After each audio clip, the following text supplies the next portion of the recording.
Hello there. Well, it's not too long since my last video, but today I actually wanted to answer a bit of a question that I get asked by quite a few people at work and maybe some of my friends and acquaintances as well, about how did I manage to lose so much weight?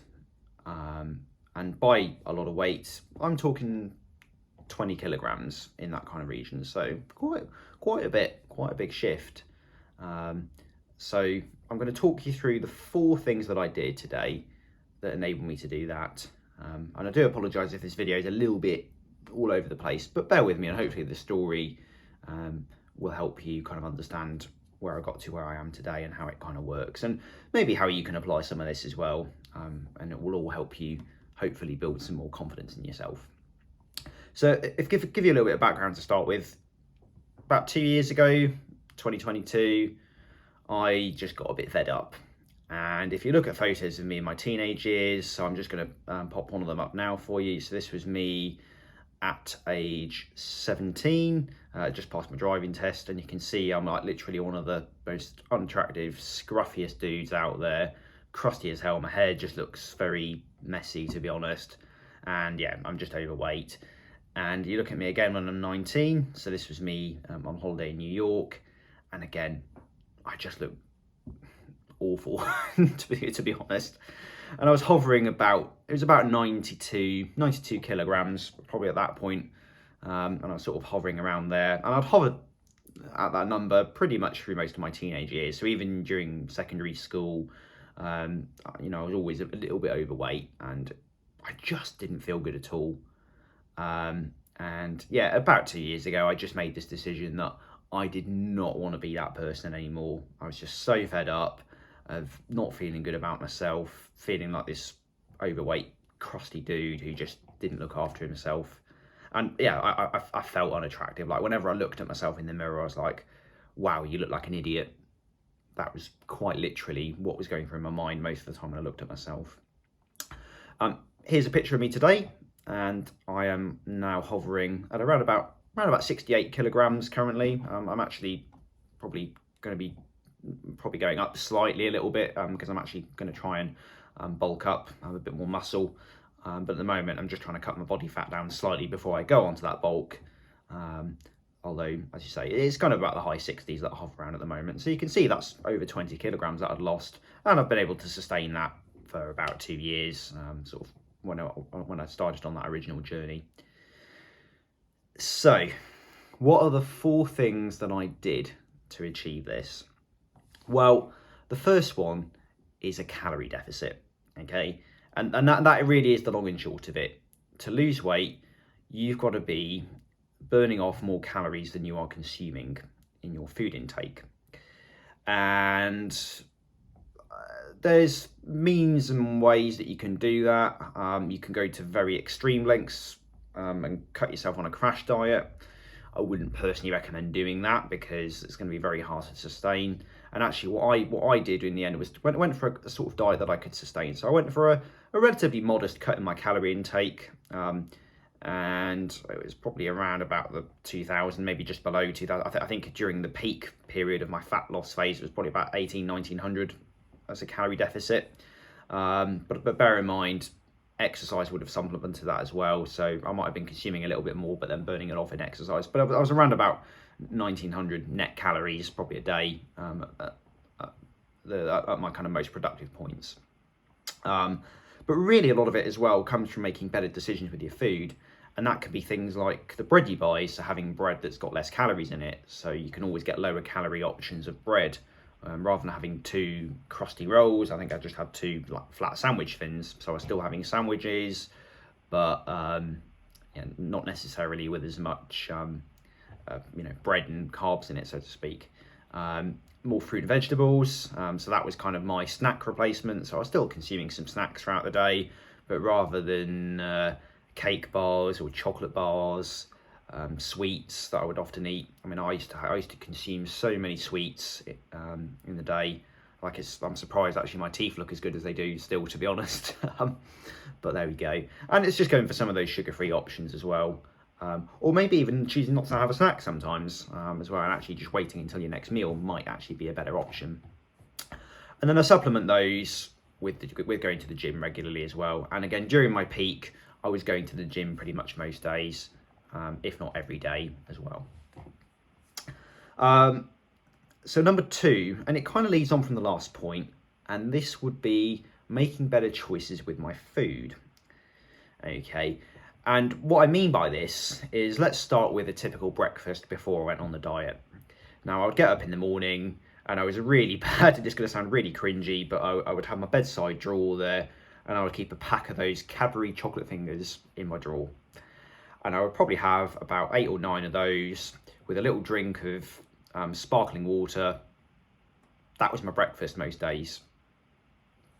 Not very healthy, right? And I'm just consuming a load of sugar and chocolate for my breakfast. That's what I was eating before I went on this journey. For lunch, it was generally 2 sandwiches, some crisps, a Kit Kat, another 2 of those Mr. Kipling cake bar things, probably a fizzy drink, so Coke or lemonade or something like that. And I'd probably have a snack mid-afternoon, so I might have a brownie or something. And you can see how the calories then start to add up.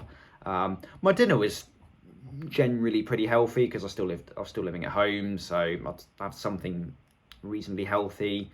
But then in the evening, what I would have is I would probably have some brownies again and some Ben & Jerry's cookie dough ice cream, and I would have that every night, probably at about 11 p.m, so just before I go to bed. And I mean, to be honest, was it any wonder that I look like how I did in those photos that I showed you earlier?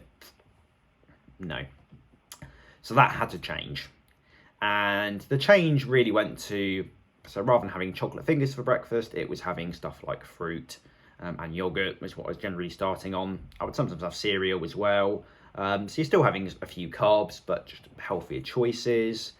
For lunch, again, I was having those lower calorie options for bread and maybe just having 1.5 sandwiches initially rather than 2. So it's just, again, slight reduction in the calorie intake. Having a bit of fruit, so an apple. I'd still have a Kit Kat. And I might have some crackers as well. And then probably some water or sugar-free squash as well. So you can see how they're not massive changes in the diet, but they're more like small little tweaks that make it a bit more sustainable. And that's really what you want to have from any of these changes you make in your life. You don't want it to just be a diet that you do for 60 days and that's it.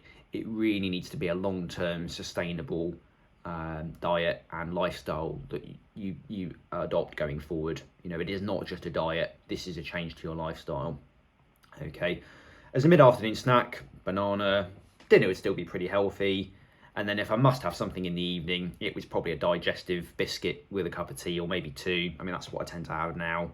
But 2 digestive biscuits and a cup of tea. So I'm still having a treat at night. It's maybe still a bit of a naughty treat, but I'm still having something. I can have it with a cup of tea, and I more or less hover around the weight that I am now, with no real detriments to that. So you can see how I changed what I was eating, but I still have the treats in between as well. And that's really what you want. You don't want to be too strict and too restricted with your diet, because you're just not going to keep it up, and then you'll end up going back to your old ways and putting all the weight on anyway. So that was the number 2. Number 3 was going to the gym most days. And why go to the gym? Well, the main reason for going to the gym is it does help with your calorie deficit. So you can see when I was quoting those numbers, like having 18 or 1900 calories a day. Now, if I just relied on using my diet to lose the weight, that would have made it very tricky to do. I would have probably got hungry and probably would have not had much fun, or would have had nothing constructive to do in between maybe work and the evening before I had dinner. So getting to the gym was quite an important thing, which meant that I could actually consume more calories, but then going to the gym, doing my exercises was kind of, you know, still resulting in a net calorie intake a day of about 1900. So I was still in that deficit and still therefore losing weight. And when I was at the gym as well, I was generally doing a little bit of cardio, a very small amount. It was probably just 10 or 15 minutes at the start of my workout, going on the cross trainer, just to get myself moving. But predominantly at the gym, it was mostly strength training I was doing. And that would be like your push workouts, so doing your chest and your triceps, your pull workouts, so your biceps, and maybe doing some bent over rows, which I'm still not an expert on, but I'm learning, especially as I'm about to embark on this bulking phase, and hopefully it'll get a bit better with my form with those. And then doing a leg day. You know, legs are important as well. So doing some squats, some leg extensions, you know, those deadlifts, they're important. So do get those in as well. Again, just making sure that you have the right technique. And during my peak, I was probably going every day, and I think I've sort of narrowed it down into about 6 days, so I have a rest day. And it's about 5 to 6 days a week that I currently go to the gym now. Again, when you're at a point when you're sustaining the results, you probably don't need to go every day, but you do want to make working out a regular part of your routine. As you can see, the strength training really helped with that as well. And another good benefit of using strength training as opposed to lots of cardio is that you'll tone your muscles as well. So you'll be able to have a bit of muscle, a bit of arms, a bit of chest, and it kind of avoids you becoming what's called skinny fat, the word is, where you can look thin, but actually you've still got quite a bit of belly fat there. So that's why actually if you do some strength training, in combination with eating enough protein, because that's important, you should be able to actually maintain your muscle levels, if not actually gain a little bit of muscle as you're on that fat loss phase as well. Now that's kind of what I did there. I mean, you can see from my my more recent photo that I showed you earlier, I'm not the most muscly guy out there at the minute, although I'm hoping to gain a little bit more, but I don't look too bad, and that's the main thing. And then what was the fourth thing that I did? Well, this is an important skill, not just in your diet and in your eating and exercise regime, but just in life, and it's learning to say no. Saying no is one of the most powerful skills you'll ever learn, and it's one of the most useful words out there, to be honest. And what do I mean by this? Well, it's being able to say no to the extra bit of cake when you go around your grand's for a coffee or Sunday dinner or whatever. It's being able to say no to your friends sometimes when you're out drinking, going and having a few less drinks, or maybe even just choosing not to drink. At the moment, I'm currently not drinking much alcohol.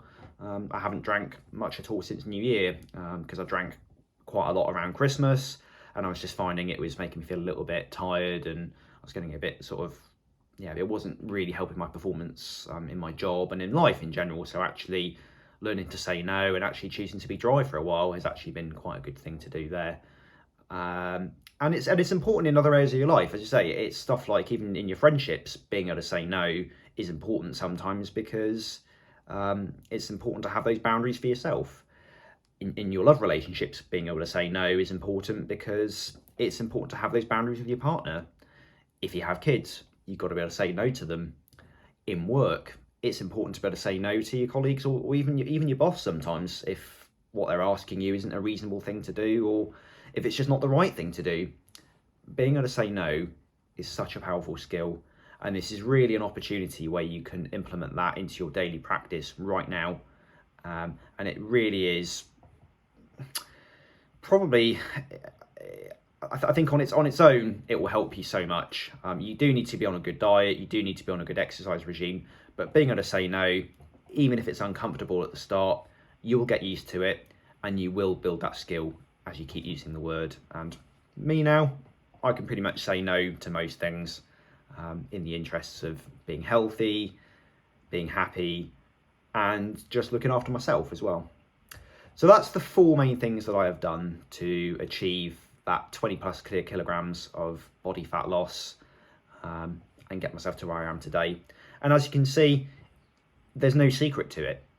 It's really just doing a few basic things, but doing them well and doing them consistently, that got me to where I am today. So I hope that does answer the question. And if you do have any other questions or sort of queries or points you'd like to make, just pop them in the comments, and I'll certainly try and answer them if I can, or point you to the right source of information if it's out there. But yeah, hopefully that explained how I got to where I am today, and actually how anybody can do it when you just apply those 4 principles. But I hope you enjoyed watching that video, and I'll see you again next time. Bye bye.